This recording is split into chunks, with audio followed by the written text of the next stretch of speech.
is increasingly unstable and unhinged. Kamala is mentally impaired. Joe Biden became mentally impaired. Kamala was born that way. Do you ever feel like this presidential campaign has been one big episode of the game show He Said, She Said? You're not alone.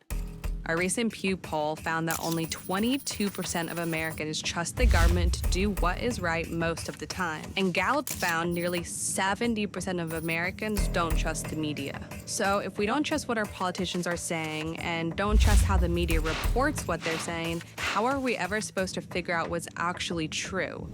This is Election Facts for the Undecided. Part 4, the candidate's claims. I'm about to take you through the top 7 claims each candidate has made about the other side and show you the actual facts so you can put all the media and the campaign PR bullshit behind you. Claim 1. Kamala says that Trump has vowed to be a dictator on day 1. Donald Trump has openly vowed, if reelected, he'll be a dictator on day 1. This is a claim the left has been making a lot. He went on to say he'd be a dictator on day 1. The former president has said he is going to be a dictator on day 1. But when you say you're going to be dictator on day 1, I mean, look up the definition of fascism. So where did they get it from? This moment, during a Trump interview with Sean Hannity late last year. You are promising America tonight you would never abuse power as retribution against anybody. Except for day 1. Except Look, what? he's going crazy. Except for day 1. Meaning?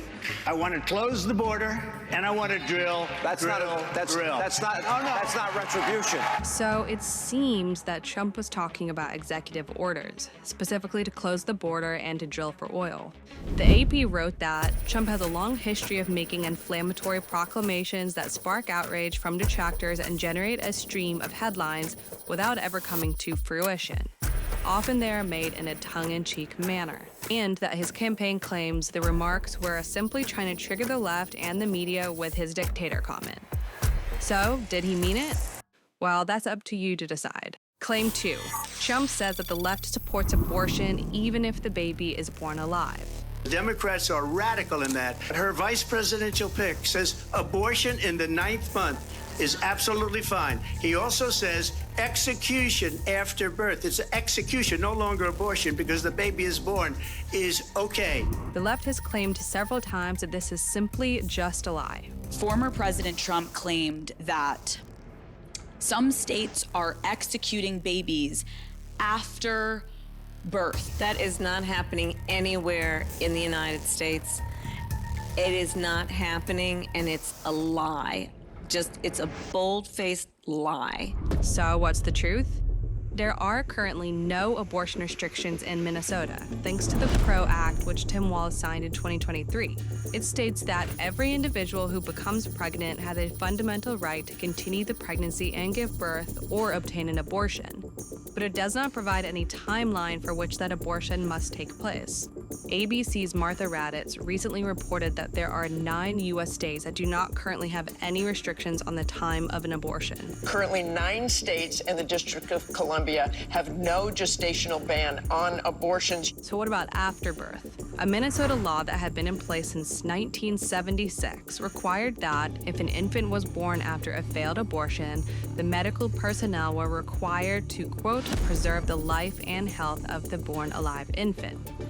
Legislation signed by Tim Walz in May 2023 removed the requirement to, quote, preserve the life of the infant and replaced it with, quote, care for the infant. Pro-life advocates claim that care does not mean save the life, and therefore an infant who is born alive after a failed abortion may not receive the life-saving medical care it needs to survive. Claim number 3. Kamala says that Trump said there were good people within the white supremacist protesters in Charlottesville in 2018. There was a mob of people carrying tiki torches, spewing anti-Semitic hate. And what did the president then at the time say? There were fine people on each side. Did Trump say that? This one's pretty easy, and it can be solved by simply playing the full clip of Trump's statement that day. And you had some very bad people in that group. But you also had people that were very fine people on both sides. You had people in that group that were there to protest the taking down of, to them, a very, very important statue. And I'm not talking about the neo-Nazis and the white nationalists, because they should be condemned totally. But you had many people in that group other than neo-Nazis and white nationalists. So no, he didn't say that. Claim 4. Trump says that crime has skyrocketed under Kamala and Biden, specifically between 2021 and 2022. And all over the world, crime is down. All over the world except here. Crime here is up and through the roof, despite their fraudulent statements that they made. At the time, ABC moderator David Muir pushed back. President Trump, as you know, the FBI says overall violent crime is actually coming down in this country. And the left claims that under Kamala and Biden, violent crime has fallen. Violent crime has plunged to its lowest ever. Crime is down under Joe Biden, and crime was up under Donald Trump. The original FBI report did say that between 2021 and 2022, violent crime fell by 2.1%. But this month, on October 26th, the FBI revised those findings and actually found that violent crime did increase by 4.5%. There were over 80,000 more violent crimes in 2022 than the year before, including 1,600 more murders and 34,000 more robberies. Claim 5. Back to abortion. Will Trump support a nationwide abortion ban? And now he intends to pass a nationwide abortion ban to ban access to fundamental health care in every state. Trump did nominate Supreme Court justices who lean right, and in 2022, that court overturned Roe v. Wade. What that means is that women no longer have a constitutional right to an abortion, and instead, each individual state decides what those rights may be. So, right-leaning states like Georgia may have stricter laws, whereas states like Minnesota, as we discussed earlier, may have very liberal abortion laws. Trump has vowed to veto any sort of national abortion ban. So you wouldn't support a national ban?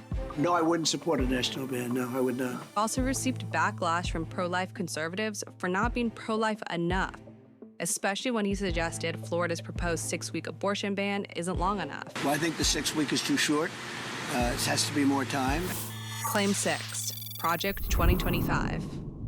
Trump's advisors have created a 900-page blueprint they're calling Project 2025, detailing everything else they plan to do in a second term.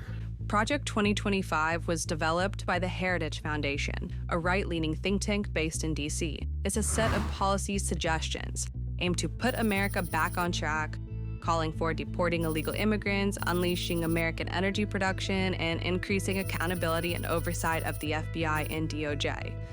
Kamala says it's the blueprint Trump will follow if he wins the White House, but Trump denies being involved with it at all. I know nothing about it, and I purposely haven't read it because I want to say to you, I have no idea what it's all about. It's easier than saying I read it and, all of the things. No, I purposely haven't read it. Claim 7. Let's talk about January 6th. The left says that Trump urged his supporters to the Capitol on January 6, 2021, and that he's to blame for what happened there.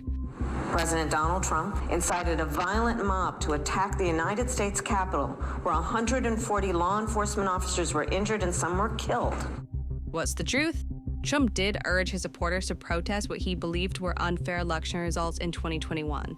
But his only statement made that day was one in which he asked his supporters to march peacefully.